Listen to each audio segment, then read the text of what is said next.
आज हम लोग वर्ग 10वीं के चैप्टर 7 में निर्देशांक ज्यामिति से संबंधित ऑब्जेक्टिव प्रश्न को हल करने का प्रयास करेंगे।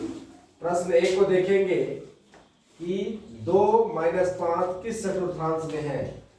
तो यहाँ से प्रश्न रहता ही है, इसलिए चतुर्थांश को याद रखना है कि ये x अक्ष है और ये y अक्ष है, यानी दोनों x और y के बीच यहाँ जो होता है यानी प्लस प्लस, इसे हम लोग प्रथम चतुर्थांश कहते हैं। याद रखना है कि प्रथम चतुर्थांश में x का मान भी प्लस, y का मान भी प्लस। ये होता द्वितीय चतुर्थांश जिसमें x का मान होता है यहाँ पे माइनस और y का मान प्लस। इसके बाद तृतीय चतुर्थांश में होता है यहाँ माइनस वाला और यहाँ भी माइनस वाला, यानी x का मान भी माइनस और y का मान भी यहाँ पे माइनस होता है। यहाँ पे देखेंगे x का मान प्लस होगा इसमें और y का मान यहाँ पे माइनस होता है, इसलिए यहाँ पर प्लस माइनस होता है। तो याद रखना है कि प्रथम चतुर्थांश का जो निर्देशांक होता है प्लस प्लस, यानी दोनों प्लस। द्वितीय चतुर्थांश का x का मान माइनस और y का प्लस, इसलिए माइनस प्लस। और तीसरा में जो होता है x का मान भी माइनस, y का मान भी माइनस में, इसलिए इसे हम लोग तृतीय चतुर्थांश कहते हैं। और चतुर्थ में जो होता है x का मान प्लस और y का मान माइनस, इसलिए प्लस माइनस चतुर्थ का होगा। यहाँ पे प्रश्न है पहले प्लस और बाद में माइनस, इसलिए इसका सही आंसर होगा चतुर्थ चतुर्थांश में। इसलिए चतुर्थांश वाले को भी हम लोग अच्छे से प्रैक्टिस कर लेंगे। प्रश्न 2 को देखेंगे कि y अक्ष से 7,3 की दूरी क्या है। तो y अक्ष से, तो y अक्ष पहले तो यहाँ देखें कि ये y अक्ष है और ये x अक्ष है। यहाँ पे 7,3 है, तो 7,3 यानी x का मान 7।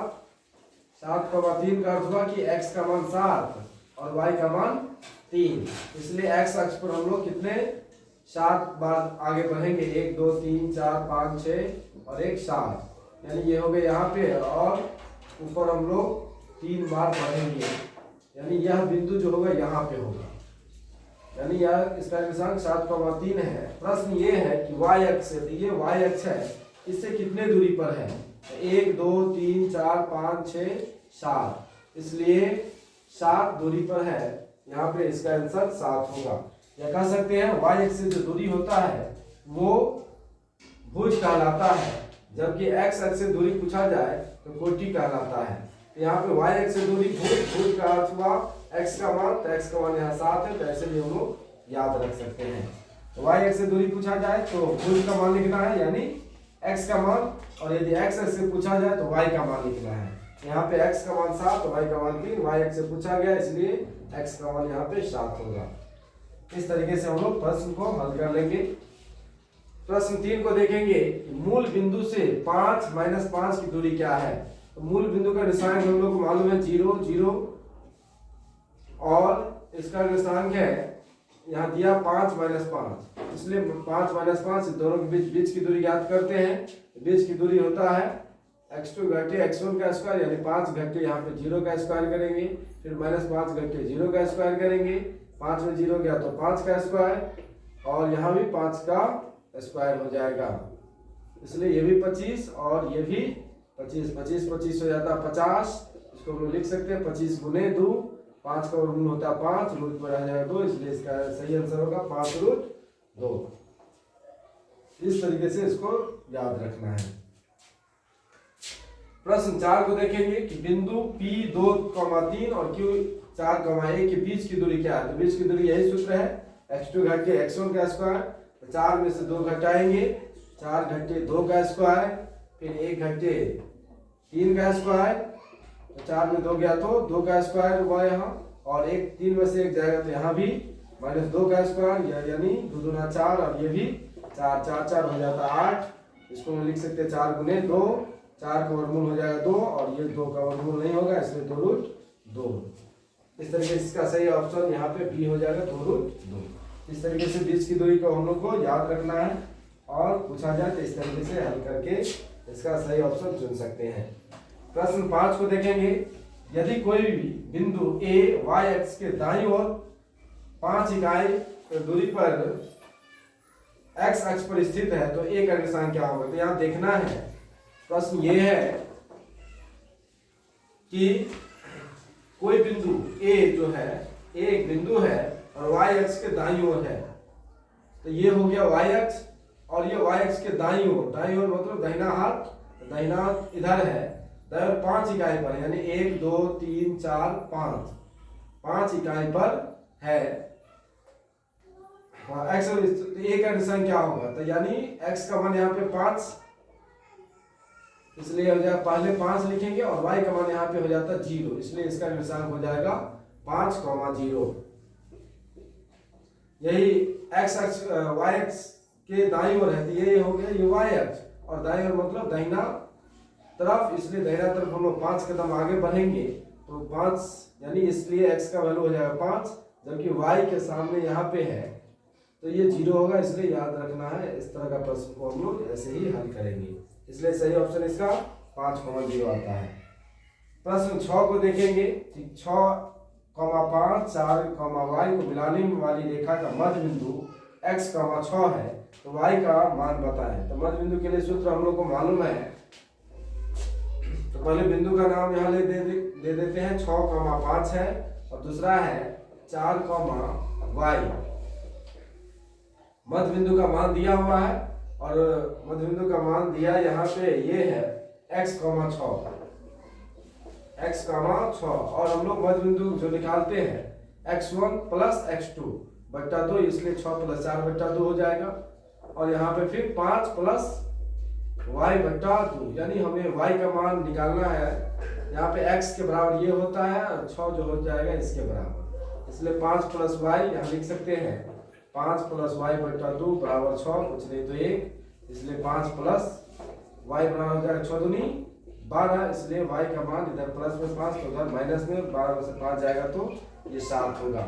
इस तरीके से इसका ऑप्शन सही ऑप्शन हो जाएगा ऑप्शन डी। ऐसा प्रश्न है तो इसी तरीके से हम लोग इसको हल कर लेंगे। प्रश्न 7 को देखेंगे। त्रिभुज के शीर्ष बिंदुओं के निर्देशांक 4, 6, 0, 4 और 5, 5 है, तो इसके केंद्र के निर्देशांक बताने के लिए कहा है। तो यानी ये त्रिभुज के ए बी सी तीनों का निर्देशांक दिया हो गया है। एक 4, 6 है, जैसे लिख सकते हैं इसको 4, 6, इसका लिख सकते हैं 0, 4 और इसका लिख सकते हैं 5, 5। यानी ये बिंदु बीच का केंद्र ज्ञात करना होता है। हम लोग क्या करते हैं, सूत्र इसके लिए है x1 plus x2 plus x3 बट्टा 3 और फिर y1 प्लस y2 और प्लस y3 बट्टा होता है 3। ये सूत्र है, सूत्र पे हम लोग बैठाएंगे तो 4 जोड़ 0 जोड़ 5, 4 5 हो जाएगा 9 बट्टा 3 और फिर दूसरा जोड़ेंगे 6 6 4 10 5 15 बट्टा 3, इसलिए 9 में 3 से भाग देंगे इसका मान होगा 3 और 3 से भाग देंगे तो 5, 3, 5, इसलिए 7वां का जो सही ऑप्शन है वो बी है 3, 5। आगे देखेंगे प्रश्न 8 को। 8 में है यदि बिंदु 4, P तथा A, 0 के बीच की दूरी 5 है तो P का मान क्या होगा। याद रखना है, यहाँ पे सूत्र के माध्यम से हमें मालूम है, दूरी मालूम है, कितना दूरी है तो दूरी दिया है यहाँ 5 और सूत्र से घटाएंगे तो 1 घटे हो जाएगा यहाँ पे, क्योंकि सूत्र होता है x2 माइनस x1, इसलिए 1 घटे 4 का स्क्वायर और फिर 0 घटे P का स्क्वायर, ये हो गया x2 माइनस x1, ये हो गया y2 माइनस y1 का स्क्वायर और दूरी 5 दिया हुआ है।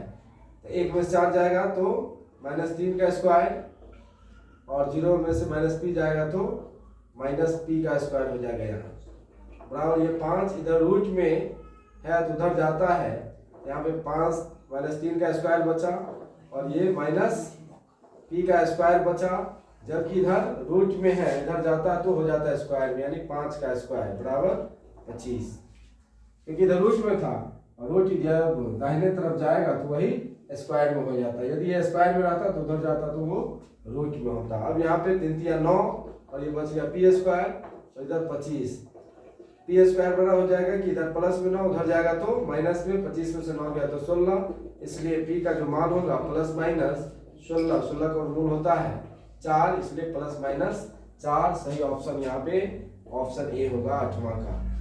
प्रश्न 9 को देखेंगे। त्रिभुज के शीर्ष ये दिया हुआ है तो क्षेत्रफल क्या होगा।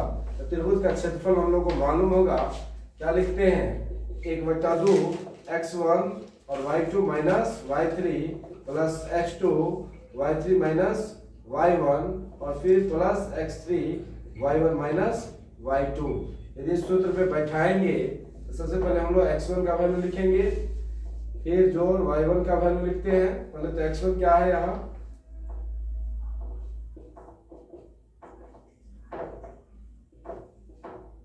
ब्रैकेट में, अंदर ब्रैकेट में हम y का वैल्यू लिखते हैं, जबकि बाहर में x का। तो x का वैल्यू यहाँ पे देखेंगे 5 है, 8 है और 8 है, इसलिए यहाँ पे लिखे 5, यहाँ पे लिखेंगे 8 और यहाँ पे लिखेंगे 8। यदि यहाँ पे x1 देते हैं तो यहाँ पे y2 माइनस y3 है।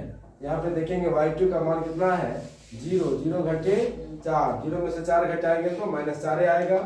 फिर हम लोग यदि x2 यहाँ पे ये लिखे तो होता है y3 माइनस y1, तो y3 हो जाएगा यहाँ पे 4 और y1 हो जाएगा ये 4 में से 0 घटाएंगे तो यहाँ भी 4 आएगा।